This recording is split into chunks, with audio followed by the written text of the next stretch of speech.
the crowd support really pulled us through. A couple different times they came in the second half. I guess they got as close as 3, but the crowd support certainly had a major impact. I was proud of players for the way they used it, rather than just say, well, you know what, because we're the home team, we'll win a game. Turnover number, only 12 turnovers. But we had a flurry right in the beginning of the second half, and we talked about that, because they really do go for the knockout. And I like the number of shots, 57, and I'd like those turnovers to be a little bit lower.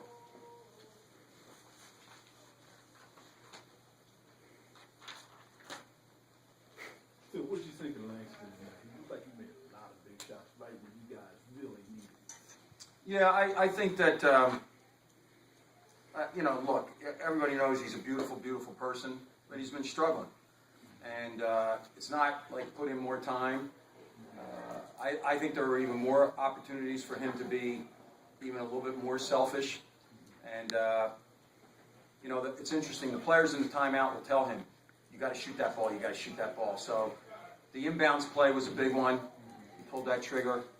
And there was one on the other side of the floor where I thought, you know what, that was a quick one. He had one that was real fast.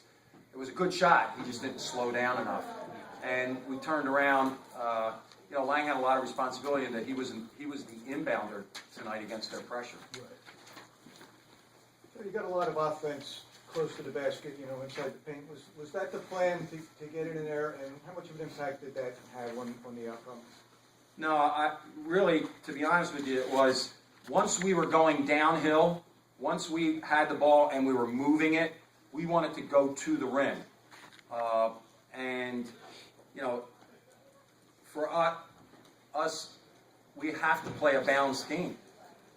We're not just going to lean on jumpers, and layups are a big deal.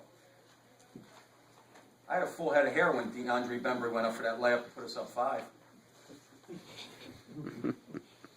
Phil, it was just a little less than a year ago that we were all wondering what was going to happen to this league when everyone was kind of checking out. And you're in a game like this, and down the street, LaSalle's in a game like it was with St. Louis, and George Washington's playing well, and I could go on. Where is this league?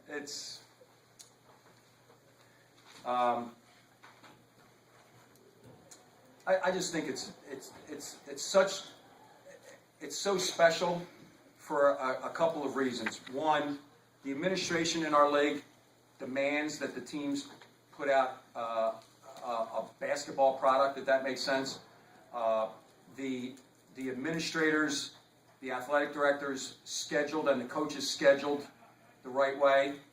And in, somebody would have to tell me, is it another 4 weeks? In 4 weeks, we're going to get our just due.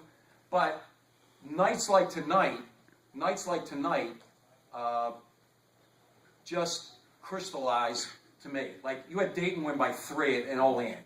And basketball people, Dana, you know what that means. That's a remarkable, remarkable win. St. Louis to come to Philadelphia, be here all week and get 2 wins. For VCU to compete as hard as they did in this building with basically a young group of guys.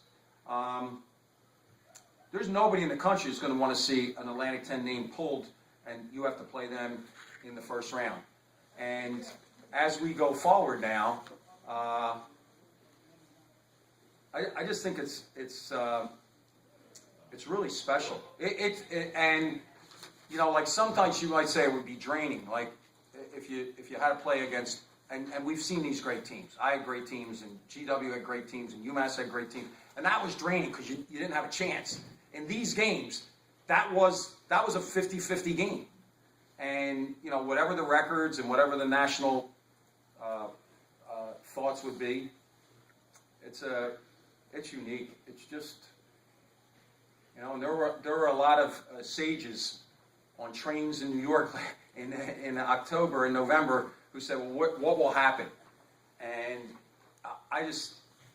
I'm proud of the league, proud to be a part of the league. And, you know, tonight was another example. Philadelphia had 2 games like that. It's special. Phil, no Papa tonight, and against a team where you needed to use your bench a little bit. Can you talk about the impact that guys like Darius and Evan had? Well, at some point, you know, there's the psychological part of it. If they're going to run 10 guys out there, and we're going to try to run 5 out there, that's going to be a tough go. So when I got the call early this afternoon that Pop was out with a bad case of the flu, I just decided, well, we'll use Isaiah as a front court sub, we'll use Darius, and we'll use Evan there as a defensive guy to get in there for a possession or 2. You know, the ball found all those guys when they were in there, and because of the way they practiced and were prepared, we had really good practice sessions. Scout team did a great job, and you know, I'd love to use everybody 20 minutes and have everybody go home feeling good, but it's not Little League. It's Division I basketball. We have to put our best players out there.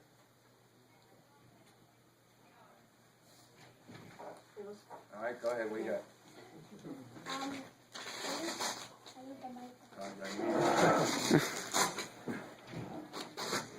St. Joseph had a good game. They played at our games well, and they played their offense well.